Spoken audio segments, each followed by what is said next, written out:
여러분 안녕하세요. 택시톡 채널의 에반스입니다.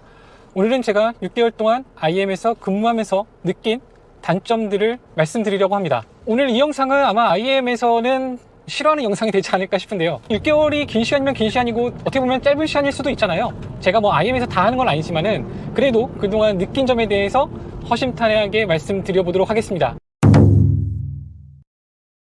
첫 번째는 가장 이슈가 큰 급여 문제입니다. 말씀드리기가 되게 조심스러운 부분이 많은데 제가 근무하고 있는 JM2 같은 경우에는 그래도 안정적이라고 말씀드릴 수 있을 것 같습니다. 제가 6개월 동안 JM2에서 근무하면서 2번 정도 급여가 미뤄져서 나온 적이 있는데 한 번은 그 다음날 입금이 됐고 한 번은 이틀 후에 입금이 되었습니다. 그 외에는 정상적으로 급여가 입금이 됐는데 다만 조금 아쉬운 점은 오후 늦게 입금된 적이 많다라는 거는 조금 아쉬운 부분이 있긴 있습니다. 하지만 제가 조심스럽게 말씀드려야 되는 부분들이 다른 직영회사들입니다. 이게 제가 직접 확인해 보지는 않았지만은 JM2보다는 급여가 뒤에 지급되는 회사가 있는 것 같더라고요. 제가 파악한 바로는 급여가 미지급되는 상황은 아니고 지연 지급되는 상황으로 확인되고 있습니다. 하지만 이 또한 되게 조심스러운 부분이긴 하죠. 왜냐면 급여가 제때 나와야지 이제 와이프한테 돈도 갖다 줄 수 있고 카드값이나 이런 거 급여일에 맞춰서 신청하신 분들 같은 경우에는 문제없이 인출이 될 수가 있는데 이게 급여 지급이 늦게 되면은 문제가 생기기 때문에 하루빨리 조속히 해결돼야 되는 부분이 아닌가 싶습니다. 그래도 커뮤니티 상에서 대화 내용을 봐서는 전부 다 조금 나아진 것 같기도 하고 해결돼 가고 있는 사람들도 있긴 한 것 같은데 아무튼 문제가 되고 있는 사람들은 하루빨리 조속히 해결이 되었으면 하는 바람입니다. 두 번째는 좀 사소할 수도 있으나 유니폼 문제입니다. 지금 제가 입고 있는 이 유니폼은 셔츠 형식으로 되어 있는데 일단 로고가 너무 많아요. 지금 보면 여기도 있고 또 여기도 있고 보여드릴 수는 없는데 이 등 뒤에도 있습니다. 이쪽에 있는 이유는 승객들이 보라고 있는 것 같긴 한데 그래도 너무 많아요. 유니폼 자체를 택시 안에서만 입는 건 아니잖아요. 잠깐 편의점에도 갈 수 있고 경우에 따라서는 식당이나 약간 사적인 장소에도 갈 수 있는 부분인데 너무 로고가 많습니다. 그리고 재질이 너무 안 좋아요. 제가 이 유니폼은 두 벌을 가지고 교대로 세탁을 하면서 약 2달 좀 안 되게 입었었거든요. 근데 벌써 다림질을 하다 보면은 해진 부분이 되게 많습니다. 길에서 봐도 저 유니폼 참 깔끔하고 예쁘다 라는 고급 택시라는 이미지에 맞게 IM 택시 유니폼도 좋은 재질의 예쁜 디자인을 갖는 게 더 좋은 효과적인 마케팅이 아닐까라는, 좀 덧붙여서 얘기하면은 카카오 벤티 할 때 같은 경우에는 유니폼이 따로 없었어요. 카라가 있는 셔츠 정도의 규정만 있을 뿐이지 사실 유니폼 같은 경우에는 특별히 제약이 없었거든요. 그러다 보니까 하얀 셔츠도 입을 수 있고 노란 셔츠도 입을 수 있고 옷도 아무래도 자꾸 바꿔서 입게 되니까 조금 더 신경을 많이 썼던 것 같은데 이거는 각 회사별로 다른 부분이기 때문에 어떤 게 좋다라고 말씀드릴 수는 없지만은 현 유니폼은 개선이 좀 필요하다. 세 번째 말씀드릴 단점 같은 경우에는 IM택시의 선결제 시스템입니다. 이게 보통 이제 주간 근무를 하다 보면은 이런 게 다 있어라는 느낌이 올 때가 있는데, 예를 들어서 어떤 거냐면 폴을 받고 출발지 가서 T맵이 이제 실행되면 예상 소요 시간이 나오잖아요. 근데 거리수는 5km, 3km 이렇게 짧아요. 근데 차가 많이 막혀서 예상 소요 시간은 20분 나왔는데 실제로 운행을 하다 보면은 30분 걸리는 경우가 있거든요. 그러니까 T맵에 나와 있는 예상 소요 시간보다 더 많이 걸렸는데도 불구하고 결제받는 요금 같은 경우에는 그보다 적다라는 느낌을 받을 수 있다는 거죠. 근무 같은 경우에는 차가 좀 덜 막히니까 이런 문제점이 발생하는 게 좀 적은데 주간 근무 차 막히는 시간 같은 경우에는 손해보고 있는 느낌이 들 때가 있습니다.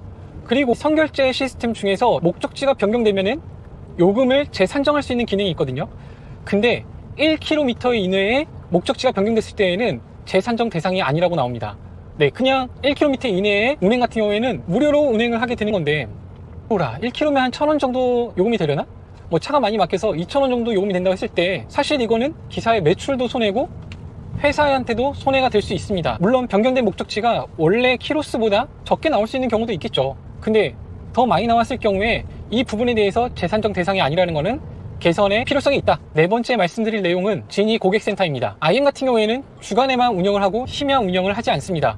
그러다 보니까 심야에 만약에 문제가 생겼을 경우에도 고객센터에 연락할 수 있는 방법이 없습니다. 그리고 또 고객센터의 친절도에 대해서 조금 문제를 말씀드려야 될 것 같은데, 사실 이게 경우에 따라 다르긴 하지만은 불친절하진 않지만 친절하지 않다라는 인식을 받을 수가 있습니다. 불친절한 건 아닌데 친절하지 않다? 사실 이거는 내근직 직원들한테도 얘기를 해야 될 것 같긴 한데, 기사들이 IM택시의 매출을 올리는 중요한 요소를 책임지고 있는 분들이잖아요. 그러니까 이 기사들이 좀 더 좋은 매출을 올릴 수 있고 좋은 환경에서 근무를 할 수 있게 만드는 것이 고객센터나 내근직 직원들한테도 해당되는 내용들일 텐데, 물론 모든 직원들이 다 그렇다는 건 아니지만은 약간 친절하지 못하다는 인식을 받을 때가 있습니다.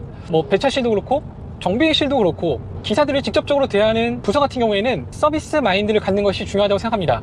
기사들이 회사에 와서 좋은 기분을 느낄 수 있도록 하는 것이 되게 중요하다고 저는 생각되어지는데, 그래야지 밖에 나가서 손님들한테도 좋은 서비스로 응대할 수 있고, 이런 것들이 IM택시의 질 높은 서비스를 만드는 순환 구조가 되지 않을까라는 생각을 합니다. 마지막으로 말씀드릴 단점 같은 경우에는 기사들한테 중복되는 업무가 너무 많다 입니다. 운행을 마치면 운행 일지를 쓰잖아요. 이거 되게 중요한 부분이긴 한데, 앱을 통해 운행을 하는 만큼 사실 결제에 관련된 정보들이 앱에 다 나와 있거든요.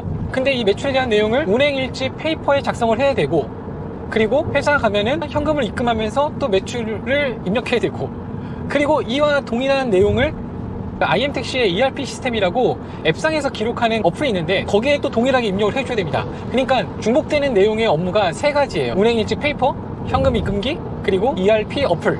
물론 최종적으로 ERP에만 입력하는 걸로 중복 업무가 사라지겠지만은, 제가 입사하고 나서 지난 6개월 동안 이와 동일한 내용의 작성을 하고 있거든요. 그러니까 ERP 어플을 테스트하는 것 치고는 너무 길다, 과감하게 페이퍼 없애고 ERP 시스템만 도입하는 것이 맞지 않을까라는 생각을 합니다. 근데 저도 알아요. 이게 매출을 맞추면은 꼭 틀려요.